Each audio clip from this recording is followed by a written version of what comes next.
Welcome to Easy Eats. My name is Chef Yves Dechaine, and today we're in the Greener Villages Learning Kitchen with Chad McGarity. Chad, I don't know how to you wear different hats, so to introduce you, you're more of an entrepreneur, but what other hats do you wear? Yeah, so I have the Warehouse Barbershop. Okay. I have Steady Media, and also our newest venture as of 2 years ago now, Beef Garage Floors for Less. Cool. So you're a busy guy. Yeah, absolutely. So what got you started in, I guess, you're almost like a Renaissance man. You're in the trades, you're in the arts with barber, you're media. So what got you interested? What got you started? Yeah, that's a common question. I like to diversify, so I love what I do, but I need to fill all the gaps and networking and everything. So it works out very well. Fantastic. So let's talk about the barbershop. So the barbershop is moving, you were telling me here before the show. So you guys, where are you located now? And then I guess where are you going to be here in the near future? Yeah, so we are currently at 162 Regent Street.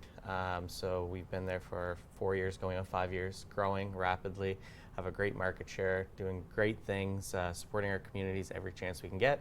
So we're growing and we're moving over to 150 Smythe Street. So that's in the works. The next 2 weeks we'll be there. You'll be at 150 or on Smythe Street. Yes. Fantastic. Yeah. So in between what shops, so people kind of know where you'll be? Yeah, so we're just at 162 Regent Street right now, Yeah. and then we'll do the overnight move right into the the spot. Yeah. Perfect. So what got you interested, I guess, in the barber shop? I mean, are you just looking for opportunities, or was there a reason that you went into, I guess, hairstyling? Yeah, so it's a very broad question because I always had the interest because my mother was a hairdresser. Okay. So yeah, so kind of I was in that world a little bit, and then I had an opportunity with a couple barbers that wanted to move out of the city where they were going to go somewhere else. And I said, well, why? Why don't we just work here and have fun with our community? And so they started up, and it's been great ever since. I know that it's evolved, I guess. It's become more in wave and in fashion. Before, you used to just go to a spot, get your hair cut, $6, you sit down in the chair, and then off you go. Is that what you're doing now, or is it more? Let's talk about the evolution of the barbershop. Yeah, so the barbershop is a place we like using it as a safe place for a lot of people. They come in and talk about their past, their future, their goals, their current situations where they're stressed out. It's more of a therapy sometimes. We've had some great clients that come in every 2 weeks. So we've built a relationship with them, and actually just as of yesterday, we had a client that's been in over 70 times in the past 2 years. He's moving to Newfoundland, so it was his last cut with the barber, and it was like almost like a, for lack of a term, a breakup. And so it was a great situation where we get to see that interaction. But for our services and everything, they come in and they get greeted by their barber. They have their service, whether it's haircut, beard trim, or both. And we do straight razor shaves as well. Yeah, men's health, men's mental health has been on our side for when we're helping everything. We do Movember, we support a lot of different causes, and that's definitely an important thing for us. Well, fantastic. So I brought you on today to talk a little bit about your business, but I also wanted to share a really cool recipe with you. It's spring, so I wanted to express the bounty of spring. So today we're going to make a grunt. Sounds like a funny word, doesn't sound too appetizing, but it's kind of akin to a cobbler and a crisp. If you've ever had something like that, I know that people that may come from Nova Scotia may kind of look at me and go, it's not a true grunt, and they're absolutely right, it's not a true grunt. We're gonna do like a combination cobbler / grunt, something that I kind of learned how to make, something that we used to make, something different than a crisp. I really enjoyed the crisp, but you can use the same kind of base. We're just using like a dumpling or a doughboy to go over top. So speaking of dumpling and doughboy, we'll start with this right now. All you're gonna do is we're gonna add flour. So we're basically making a biscuit dough. So we're gonna add our flour, a little bit of ginger. I always find that ginger leans really well to rhubarb. And then our sugar, a little bit of salt, and always add a little bit of salt, even in sweet things, because salt balances and brings out flavor. So mix that all together, make sure it's all incorporated. And we'll put in a couple teaspoons of baking powder to give it that lift. So it's basically your basic biscuit or dough boy recipe that I guess your mom would have on hand, your grandmother would have on hand. There we go. And then to that, we're going to add some butter. So I find that if you're adding the butter in little chunks to make that biscuit, it's a lot easier to grate it in. So that's why I'm grating it in just like this. And butter works best. If you can use lard, it may be cheaper, a little bit of Crisco, a little shortening. Especially if you want to make this vegetarian, right? So there we go. That in just like that. And then it just makes it easier to put that in just like that.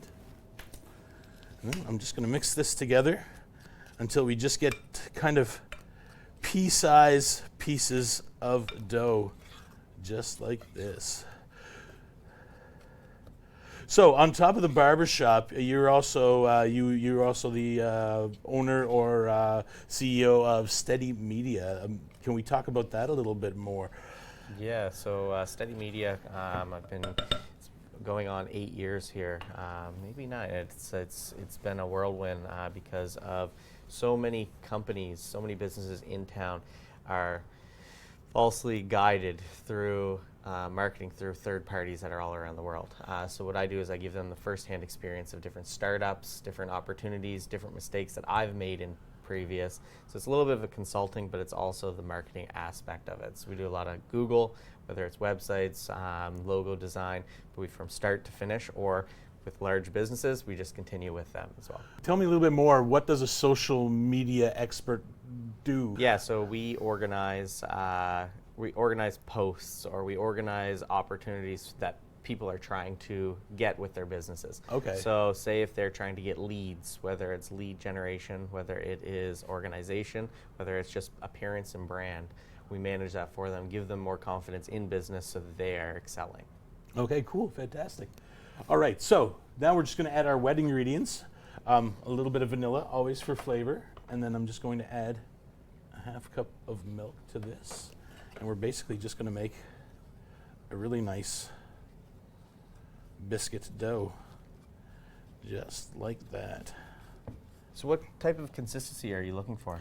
So we're basically, what we're doing is we're just topping it. We're basically putting biscuits on top of it. So like we would a pot pie or something like that. So you're kind of looking for like literally just a biscuit consistency, a nice shaggy kind of dough that we're looking at right now, that it just comes together. Okay. Can you overwork it, or? Oh, absolutely, you can overwork it. So the idea of this dough is to bring it together just so it comes together. Here you go, just like this. Kind of like a pie dough, a biscuit dough, because you don't want these butter striations to meld into it, so you don't want that butter to melt too fast. You want it so when you're cooking it, it will fluff up. So if you mix it too much, what'll happen is it'll still taste great, but the biscuit will be nice, dense, and hard. So it's not the texture that we're looking for. So you're definitely not going to ruin it, but you're not going to get the optimum product. So we'll be back after this break to make the filling for the grunt.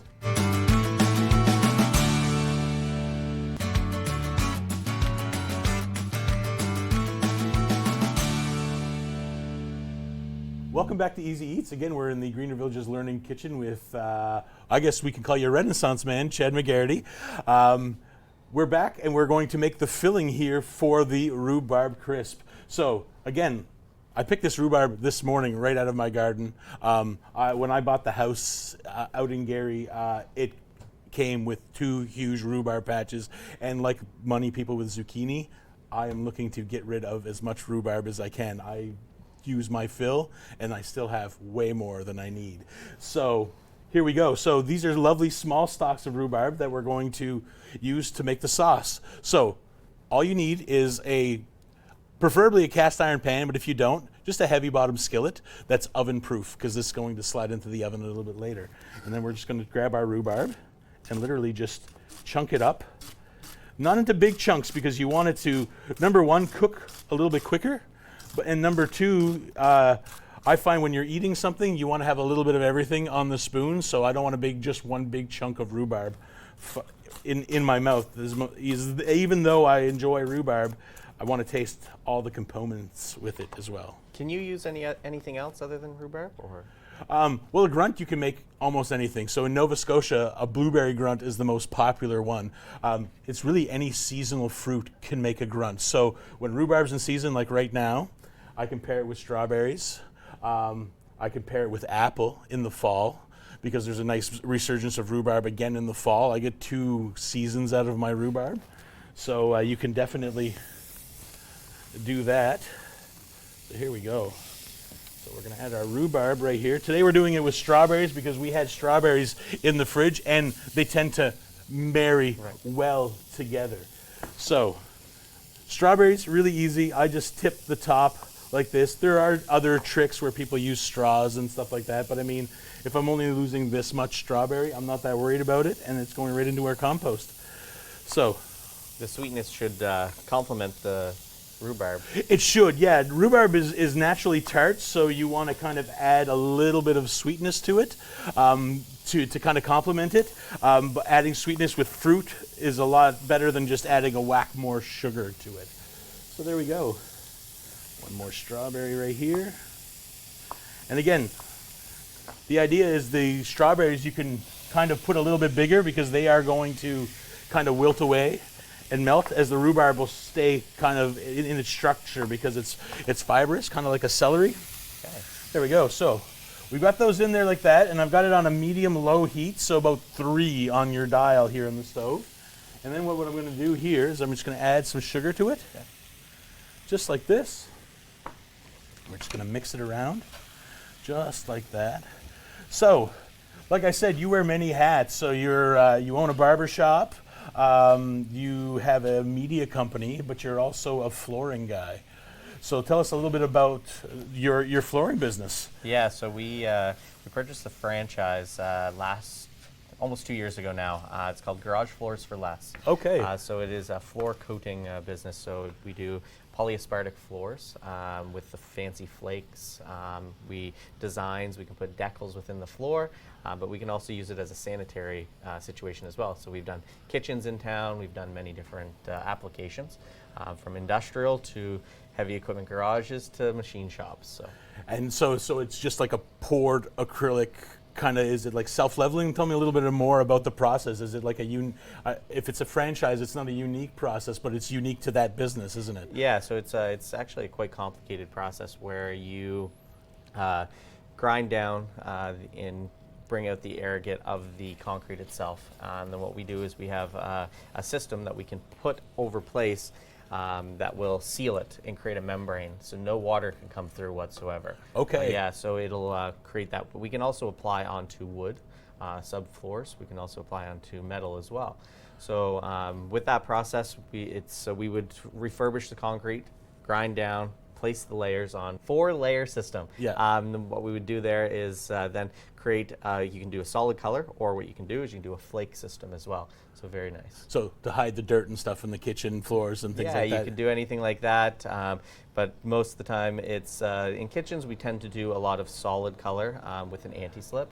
That way you can make everything sanitary. Yeah. Perfect, that's awesome. So we have this bubbling, and what we're doing is we're just kind of cooking the sugar in with, so we're creating like a syrup. And then to this syrup, we're going to add the zest of an orange or a lemon, depending on what you have. But I like orange juice for this, and everyone has oranges in the house. So, and it adds a really nice citrus. And you're going to say, well, isn't rhubarb already kind of tangy? But it is, but you want this juice will really kind of bring out those flavors. So we'll just use the zest like that, and then I will just juice the orange. And that way we're using the whole orange here. And then I'm going to add a little extra oomph by adding a little bit of lemon juice too. And again, that's just going to brighten up the fruit. So citrus, like lemon juice, acts a lot like salt when it pulls and brings out flavor. So that's what we're kind of looking for. Here we go. So now you're going to see that it's kind of soupy, and you're going to say, well, it's going to make kind of a wet thing. So what we're going to do is we're going to build a little bit of structure. And to build that structure, I'm just going to add a little bit of cornstarch, about a teaspoon of cornstarch, and then we're just going to mix that in. and that's going to thicken that sauce. So why cornstarch? Why not flour?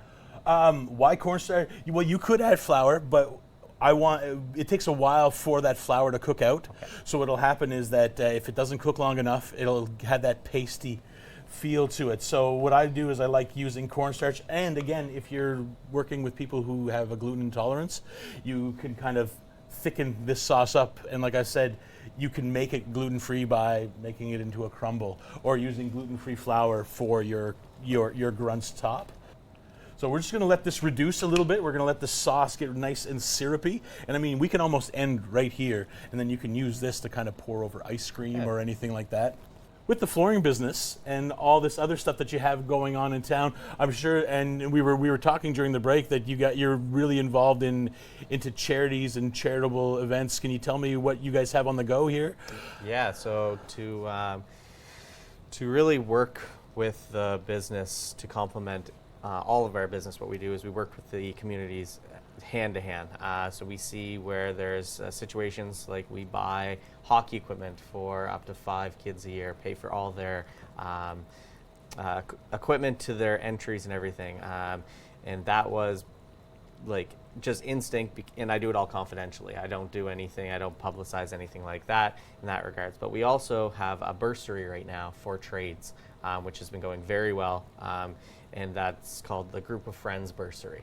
Cool. So yeah, and I mean, that's what it is local business owners have to invest into the community, and by investing into, like you said, hockey gear for kids, and it doesn't matter, you don't have to have the warehouse blazing on the back of the jersey. You know you're helping those individuals, and that's fantastic. And this bursary is great, investing into education and investing into trades, I guess.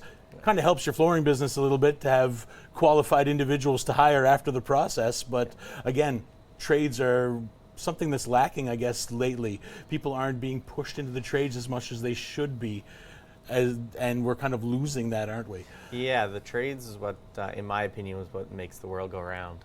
You have the carpenters, you have the automotive, you have HVAC, heavy equipment, chefs. Absolutely, yeah. And also with the barber world, we see a lack of, and I find that bursaries scholarships are more guided towards the university style. So this year we're pushing everything, and we have $3,500 going out to an individual, which they're very ecstatic about the situation. So we're looking forward to all that. So the syrup is nice and thick right now, and it's looking fantastic. So at this point right here, we're just going to add our biscuit dough right to this. So I could roll this out and just plop it on. Okay.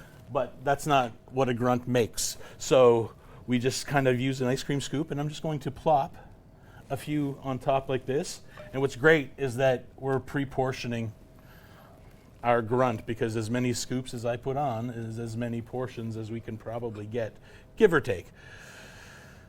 So this should feed about 5 to 6 people. Looks like it's going to give us 5. Which is perfect. So then we're going to grab this, and then we're going to put it into an oven. So set your oven at about 375 degrees, and then just slide it in. So we're just going to slide this in the oven, and we'll be back after these few messages.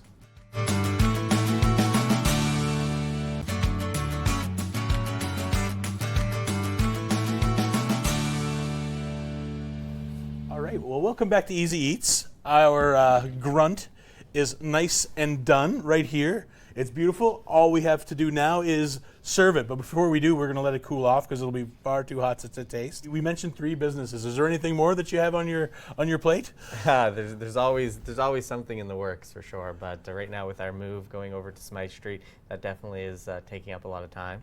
But it's with the bursary, like I mentioned, the Group of Friends, you'll see that kind of grow through the province and everything here in the next year, just kind of pushing the trades.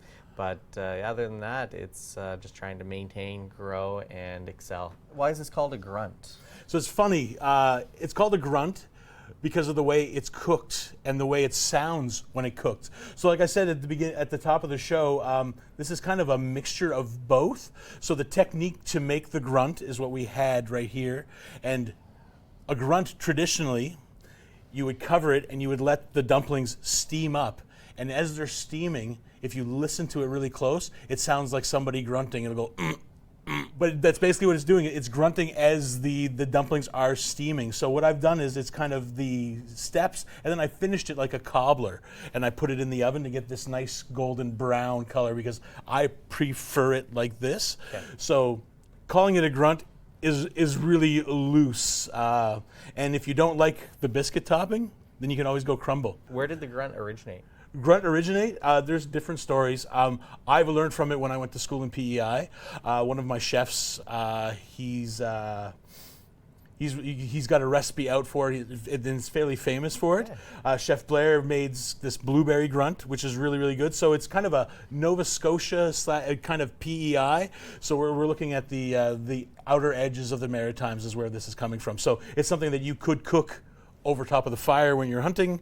It's great if you're bushcrafting or if you're a hunter like you said that you were. This is great. You build your fire, everything happens in one pan. You put a little foil over top, you let it cook like that. It's really simple plain ingredients that you could have there, and then it's all the fresh berries. So when you're foraging through the woods or in the fields like in PEI with all those beautiful strawberries, and Nova Scotia with all those lovely blueberries, it just tends and lends itself to fresh fruit.